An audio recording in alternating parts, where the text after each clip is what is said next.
Hello everyone. इस particular video में मैं आपके साथ कैट 2018 के स्लॉट 1 का एक क्वेश्चन डिस्कस करूंगा क्वांट सेक्शन का। ये ज्योमेट्री पे बेस्ड एक क्वेश्चन है। इसमें हमें क्या गिवन है, in a circle with centre O and radius 1 centimetre an arc A B makes an angle 60 degrees at O. एक सर्कल है, इसका सेंटर हमें गिवन है ओ है, कोई आर्क है, से ये आर्क है A B.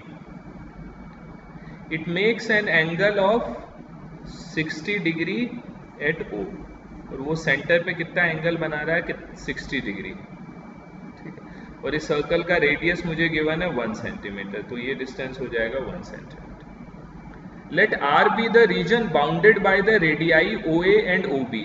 Radii O A O B and arc A B, ये जो रीजन बन रहा है कंप्लीट, इसको इसने बोला है से ये आर रीजन। ये जो सेक्टर का जो रीजन है इसको इसने आर बोला है।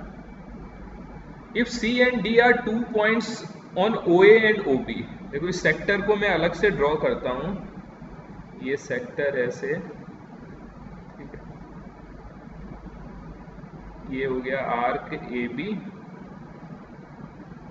और ओ ए और ओ बी उसकी रेडियाई हो गई। अब इसमें क्या गिवन है, C and D are 2 points on O A and O B. C और डी कोई भी 2 पॉइंट्स है ऑन ओ ए और ओ बी। लेट ये सी पॉइंट है और ये डी पॉइंट है, such that O C equals to O D. O C और ओ डी इसकी लेंथ इक्वल है, ठीक। And the area of the triangle O C D, इस ट्रायंगल ओ सी डी की वो बात कर रहा है, area of triangle O C D is half of that R. ये जो कंप्लीट सेक्टर का एरिया है, ट्रायंगल का एरिया उसका हाफ है। Then the length O C in centimetre is, मैंने से माना ओ सी की लेंथ से x सेंटीमीटर है। x की वैल्यू मुझे फाइंड आउट करनी है। क्वेश्चन में ये एंगल हमें कितना गिवन है, 60 डिग्री गिवन है। देखो अगर ये एंगल जो आर्क ए बी सेंटर पे अगर 60 डिग्री का एंगल सबटेंड कर रहा है और ओ सी और ओ डी इक्वल है, तो ओ सी और ओ डी अगर इक्वल है तो इसके ऑपोजिट एंगल्स भी इक्वल होंगे। इट मीन्स ये जो एंगल है ओ सी डी और ओ डी सी, ये दोनों एंगल इक्वल होंगे बिकॉज ओ सी और ओ डी इक्वल गिवन है। तो इससे क्या हो जाएगा, अगर एक एंगल 60 डिग्री है और ये रिमेनिंग 2 एंगल इक्वल है, तो 2 रिमेनिंग एंगल का सम कितना हो जाएगा, ट्रायंगल के तीनों एंगल्स का सम 180 डिग्री होता है। 180 में 60 डिग्री लेस कर दिया, 120 हो गया। 120 को हाफ कर दिया तो क्या हो गया, 60 डिग्री ईच हो गया। तो आपको ये पता लग गया ट्रायंगल ओ सी डी, जिसकी क्वेश्चन में बात कर रहा है, वो कैसा ट्रायंगल हो जाएगा, तीनों एंगल अगर 60 डिग्री हैं तो इक्विलैटरल ट्रायंगल हो गया। ठीक, तो इक्विलैटरल ट्रायंगल का एरिया आपको पता है क्या होता है, √3/4 ए स्क्वायर। ए की वैल्यू मैंने क्या माना है, यहाँ पर x माना है, तो इसका एरिया क्या आ गया इस इक्विलैटरल ट्रायंगल का, √3/4 x स्क्वायर आ गया। इसकी वैल्यू हमें क्या गिवन है, half of area of sector O A B. Area of sector O A B क्या हो जाएगा, 60 डिग्री डिवाइडेड बाय 360 डिग्री। ठीक है, 360 डिग्री में एरिया कितना होता है, पाई आर स्क्वायर होता है। आर की वैल्यू 1 गिवन है, पाई इंटू 1 स्क्वायर। ये एरिया होता है पाई इंटू 1 स्क्वायर। 360 डिग्री का एरिया होता है, तो 60 डिग्री का एरिया क्या हो जाएगा, सिंपली 60/360। इस जो सेक्टर का एरिया निकल के आएगा 60/360 इंटू पाई इंटू 1 स्क्वायर। तो ये मेरे पास क्या हो जाएगा, 1/6। 1/6, 1 स्क्वायर 1 हो जाएगा, 1/6 इंटू पाई हो जाएगा। ठीक, तो सिंपल हमें क्या रिलेशन गिवन है, जो एरिया ऑफ इक्विलैटरल ट्रायंगल है half of area of sector है। तो इससे हम आप इजी वे में x की वैल्यू बता सकते हो। हमें क्या गिवन है, √3/4 x square is equals to half of पाई/6, ये हमें गिवन है। ठीक, तो 2 2 4 हो जाएगा, 2 से क्या 3 हो गया।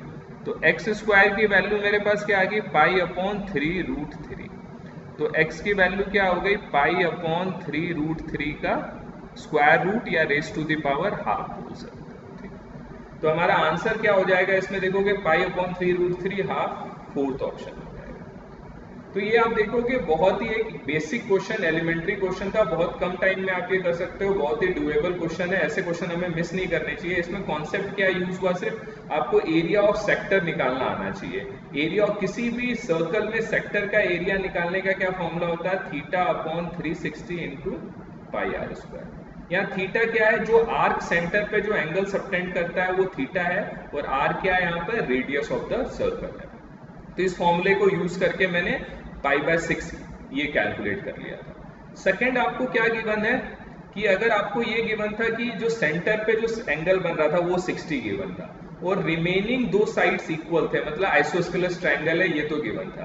तो आइसोस्केलस ट्रायंगल के केस में क्या होता है, इक्वल साइड्स के जो एंगल्स, जो opposite angles opposite to equal sides वो भी इक्वल होते हैं। तो एक एंगल 60 डिग्री हो गया, रिमेनिंग दोनों एंगल्स इक्वल है, तो ऑफकोर्स वो भी क्या हो जाएंगे, 60 और 60 हो जाएंगे।